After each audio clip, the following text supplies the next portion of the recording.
তেজপুৰত মাৰোৱাৰী সন্মিলন অসমীয়া ভাষা আৰু বিহু শিকাৰ আহ্বান শনিবাৰৰ পৰা দুদিনীয়া কাৰ্যসূচীৰে তেজপুৰৰ KRC পেলেচ হোটেলৰ সভাকক্ষত অখিল ভাৰতীয় মাৰোৱাৰী সন্মিলনৰ পূৰ্বোত্তৰ প্ৰদেশীয় সন্মিলনৰ পঞ্চম ৰাজ্যিক কাৰ্যনিৰ্বাহক সভা আৰম্ভ হৈছে। এই উপলক্ষে আজি দুপৰীয়া অনুষ্ঠিত অনুষ্ঠানত অখিল ভাৰতীয় মাৰোৱাৰী সন্মিলনৰ উপসভাপতি মধুসূদন চিকাৰীয়া, পূৰ্বোত্তৰ প্ৰদেশীয় সন্মিলনৰ ৰাজ্যিক সভাপতি কৈলাশ কাব্ৰাকে ধৰি ভালেকেইজন বিষয়ববীয়াই অংশ লয়।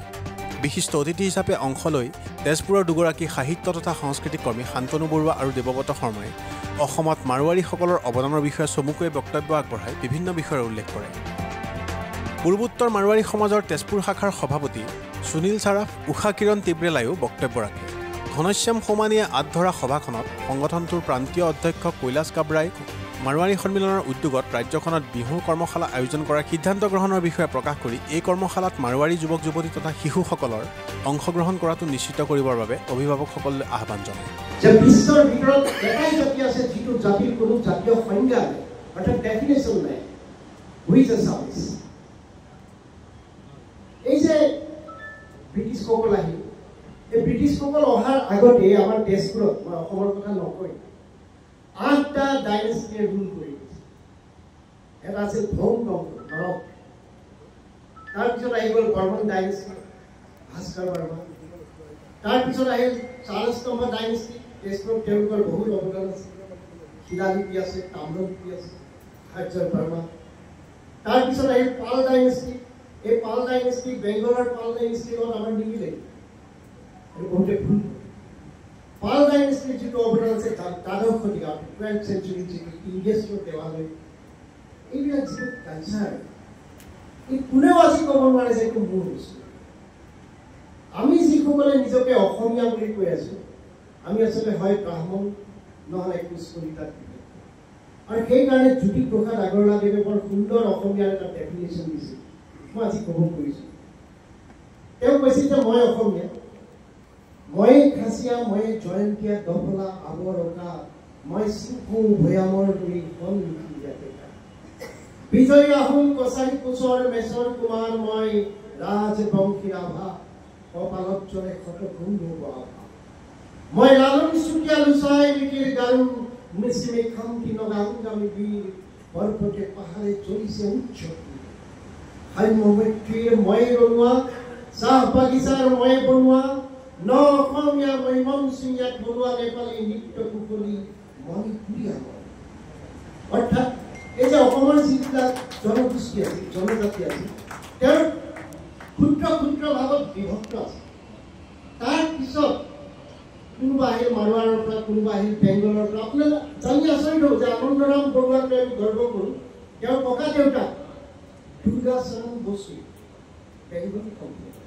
কথাবিলাক ভাবিছা, দুৰ্গাচৰণ বসুৰ নাতি ল'ৰা আনন্দৰাম বৰুৱা, যাক লৈ আমি অসমীয়াই গৰ্ব কৰোঁ। ঠিক তেনেকৈ অসমৰ এজন ব্ৰহ্মজীৱিত আছিল কালীনাথ বৰুৱা, তেওঁৰ পূৰ্বপুৰুষ কালীপদ ঘোষ। কথাবিলাক চাওঁ, সেইকাৰণে কৈছে যে আমি নৱম বংশালৈ এইখিনি আমি কিছু অৱদান দিব লাগিব।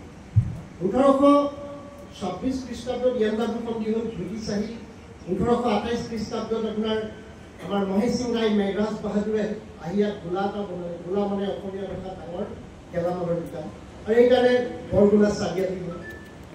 1831 খ্ৰীষ্টাব্দতে আহিল গণেশ দাস আৰু বিলাসীৰাম টিব্ৰেৱাল, তেওঁলোকে আহি ইয়াত ব্যৱসায় আৰম্ভ কৰিলে। 1910 চনত মাৰোৱাৰৰ পৰা শিল্পী আনি পেলাই মহাভৈৰৱৰ সন্মুখত দুটা মূৰ্তি বনালে, এটা গণেশৰ, এটা হনুমানৰ। বহুতে সেইটো বহুত তাহানিৰ বানজাৰ দিনৰ বুলিয়ে পূজা সেৱা কৰে, কিন্তু আমিও সিদিনালৈকে নাজানিছিলোঁ যে এইটো টিব্ৰেৱাল ফেমিলিৰ অৱদান। টিব্ৰেৱাল গণেশ দাসৰ নামত আজি গণেশ মিল চাৰিআলি। ঠিক তেনেকে চৰ্দাৰ বন্দুকৰ আহিছে প্ৰায় 1880 খ্ৰীষ্টাব্দ মানত। তেওঁ 16 বছৰীয়া ল'ৰাটোক ইয়াতে ৰাখি থৈ বেপাৰ কৰিবলৈ আকৌ বেলেগলৈ গুচি গ'ল। তেওঁ আছিল, মোৰ যদি ভুল হোৱা নাই, সোহনলাল দুগড়। সোহনলাল দুগড়ৰ নামত ভাৰতবৰ্ষৰ আটাইতকৈ এখন শ্ৰেষ্ঠ আৰু আটাইতকৈ বৃহৎ চিল্ডৰ ফুটবল প্ৰতিযোগিতা হৈছে। আৰু তেওঁৰে দুজন পুত্ৰ পাঁচৰাজ দুগড় আৰু সুনীল দুগড়।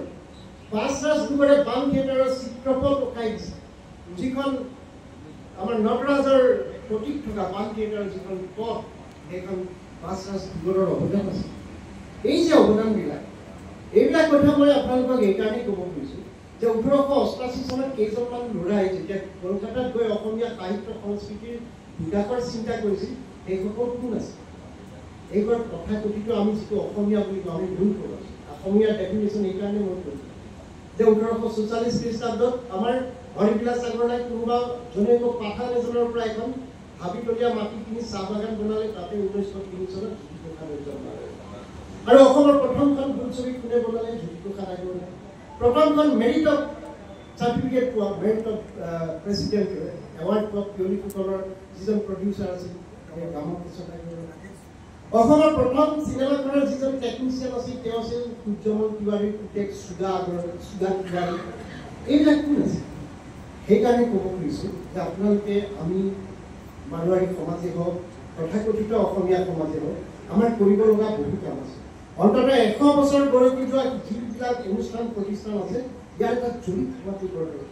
যদি হেৰাই যায় তেতিয়াহ'লে এটা ইতিহাস মাৰোৱাৰী হেৰাই নাযায় বা ব্ৰাহ্মণ সুধীৰ পিছ কলিতা হেৰাই নাযায়, এটা ইতিহাস নষ্ট হৈ যায়। গতিকে মই ভাবোঁ গুলজা চাহাব আছে, চিৰহিয়া চাহাব আছে, চৰাব ডাঙৰীয়া আছে, আমি মিলি পেলাই অন্ততঃ 100 বছৰ পাৰ কৰা অনুষ্ঠান প্ৰতিষ্ঠানৰ এটা জড়িত এইটোকে মোৰ ক'বলগীয়া। ধন্যবাদ। ফুলৰ মন্ত্ৰ অহোৰাত্ৰ মাতে, সেয়ে আজি ইমান ফুল প্ৰভাতে প্ৰভাতে।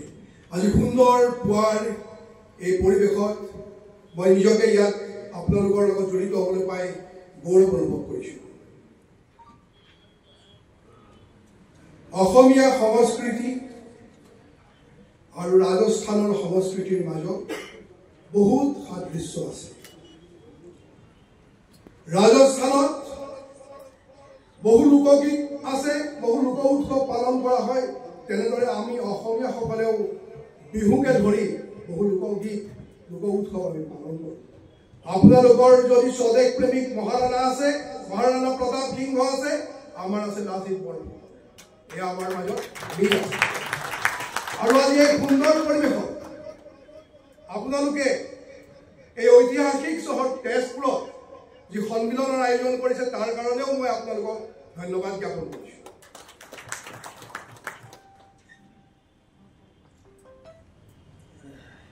অসমীয়া জাতীয় সংস্কৃতি সংমিশ্ৰিত সংস্কৃতি, ঠিক তেনেদৰে আমাৰ দেশ ভাৰতবৰ্ষৰ সংস্কৃতিও সংমিশ্ৰিত সংস্কৃতি।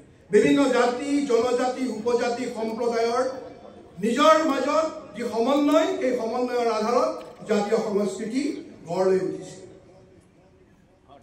ৰাজস্থানৰ এক বৰ্ণিল গৌৰৱময় ইতিহাস আছে আৰু অসমৰো এক বৰ্ণিল ইতিহাস।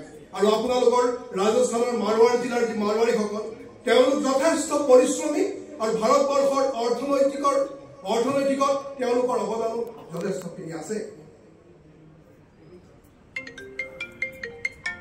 আপোনালোকে ৰাজস্থানৰ লোকসকলে ৰাজস্থানে ভাৰতবৰ্ষৰ স্বাধীনতা আন্দোলনত যথেষ্টখিনি অৱদান আগবঢ়াইছিলে আৰু আমিও অৱদান আগবঢ়াইছোঁ, অসমীয়াসকলেও অৱদান আগবঢ়াইছে। তেনেদৰে নতুন যুগৰ নতুন পৰিৱেশত সকলোবিলাক প্ৰদেশ সন্মিলিত হৈ এখন নৱভাৰতৰ উত্থান হৈছিল। আৰু সেই নৱভাৰতৰ উত্থানৰ ঠিক পূৰ্বে যেতিয়া ভাৰতবৰ্ষত ব্ৰিটিছৰ শাসন চলি আছিল, সেই সময়ত আপোনালোকৰ প্ৰদেশৰ পৰা আমাৰ এই অসমলৈ, এই তেজপুৰলৈ এজন মহাত্মাৰ আগমন হৈছিল আৰু সেইজন আছিল আপোনালোকৰ প্ৰদেশৰ পৰা অহা নৱৰংগৰাম আগৰৱালাদেৱ।